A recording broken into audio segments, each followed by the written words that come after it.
А что не так с казахским языком? Язык развивается лишь там, где на нем говорят, пишут, делятся мыслями. И если что-то из этого не соблюдается, языку будет сложно выжить.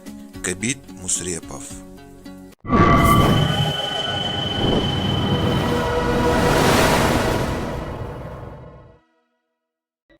Сегодня в обществе остро стоит вопрос казахского языка, но как он поставлен. Часто ведутся разговоры о его значимости, но редко говорят о его систематическом развитии. Каждый язык так или иначе должен развиваться, а если этого не делает или справляется с этим плохо, то умирает. Сегодня мы сталкиваемся с тем, что наш родной язык в принципе системно не развивается. В эпоху развитых коммуникаций, когда интернет доступен почти повсюду, мы до сих пор сталкиваемся с проблемой архаичности нашего языка. Научная фантастика на казахском языке, технический казахский язык развиваются слабо. Кто-то переводит то, чего переводить не стоит, а кто-то и вовсе ничего не переводит. Всех бросает из крайности в крайность. Это лишь малая часть проблем. Сам казахский язык находится в глубоком кризисе. Но как быть? Необходимо развивать институт языка, структурировать язык, развить его и привести в соответствие с 21 веком. Посмотрите, как сильно изменился за последние 500 лет английский язык.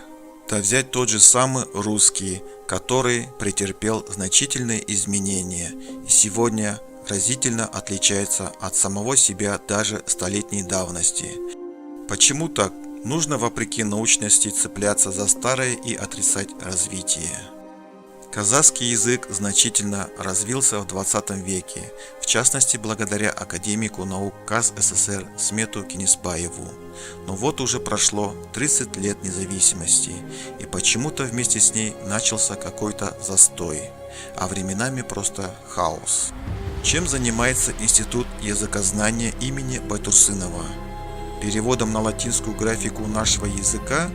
Если исследования проводятся, почему не проводится разъяснительная работа с населением?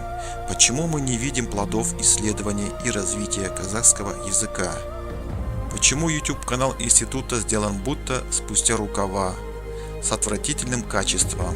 Неужели им настолько безразличен наш язык? Или у нас люди могут только кричать о его величии, а на практике при этом относиться к делу халатно? Можно винить кого угодно, даже самих людей, что они якобы просто не хотят учить свой родной язык. Но как быть, если его развивают, которые не хотят или не могут создать условия, чтобы люди его изучали?